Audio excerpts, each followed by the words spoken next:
Je vais parler un peu des relations amoureuses. Et je pense que quand les femmes sont attirées par quelqu'un, elles embellissent. Et donc, comme elles embellissent, elles séduisent davantage.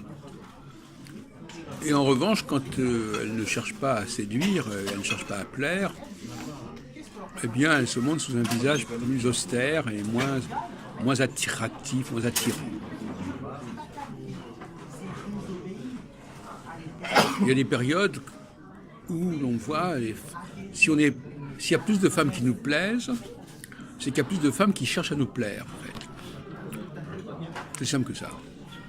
Parce que, instinctivement, la femme se montrera sous un meilleur jour si elle a tout simplement envie de vous plaire ou envie que vous la regardiez.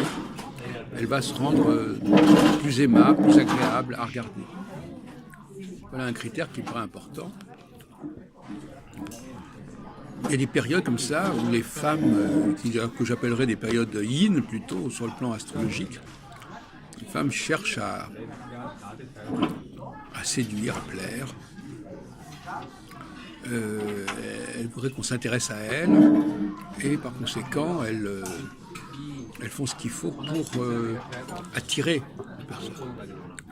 Mais il ne faut pas que ce soit un phénomène unique. Il faut que ce soit un comportement collectif de beaucoup de femmes à votre égard et non pas exceptionnel, une relation exceptionnelle ou un rapport exceptionnel. À partir du moment où vous avez le sentiment comme ça qu'il y a un moment où les femmes vous plaisent et donc vous leur plaisez, ça veut dire que statistiquement, il y en aura certainement une avec laquelle ça va fonctionner. Les probabilités seront accrues. Alors maintenant, qu'est-ce qui fait qu'on plaît ? Alors ça peut être effectivement un phénomène cyclique, mais ça peut être aussi une amélioration, notamment sur le plan de l'alimentation. Moi, je conseille notamment la pratique du jeûne. Le fait de jeûner a un double avantage, même un triple avantage. D'abord, ça on économise de l'argent. Deuxièmement, on a une meilleure maîtrise de soi-même. Ça veut dire qu'on est capable de ne pas manger en permanence. Donc, c'est déjà quelqu'un qui a une maîtrise de son corps. Or, quelque part, un bon amant, c'est quelqu'un qui a une maîtrise de son corps, qui n'éjacule pas précocement, par exemple, etc. Donc, il y a une maîtrise, un contrôle de soi. Et puis, troisièmement, le jeûne fait maigrir, parce que quand on mange le soir, on élimine moins bien. Par conséquent, ça se ressent au niveau du visage, au niveau du corps. Et ça peut jouer dans la séduction. Je rappelle que la notion même de déjeuner, de breakfast en anglais, ne fait sens que si on a jeûné. Et le jeûne, c'est pas simplement de ne pas avoir mangé pendant qu'on dormait. Ça c'est pas un problème.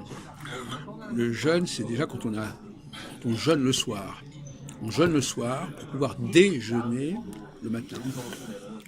Et donc, par conséquent, c'est un exercice tout à fait conseillé. Le jeûne est un exercice très, très conseillé.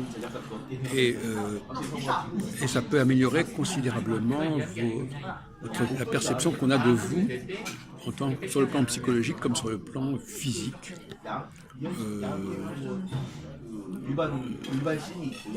Inversement, quand on mange trop, il y a quelque chose qui fait qu'on devient moins séduisant, un homme devient moins séduisant, moins attirant, qu'on le regarde moins et que lui-même est moins attiré, puisque je vous répète, comme je l'ai dit tout à l'heure, que les femmes sont de plus en plus attirantes qu'elles veulent vous attirer, ou qu'elles sentent une présence qui leur permet d'activer leur logiciel d'attraction et le logiciel de séduction.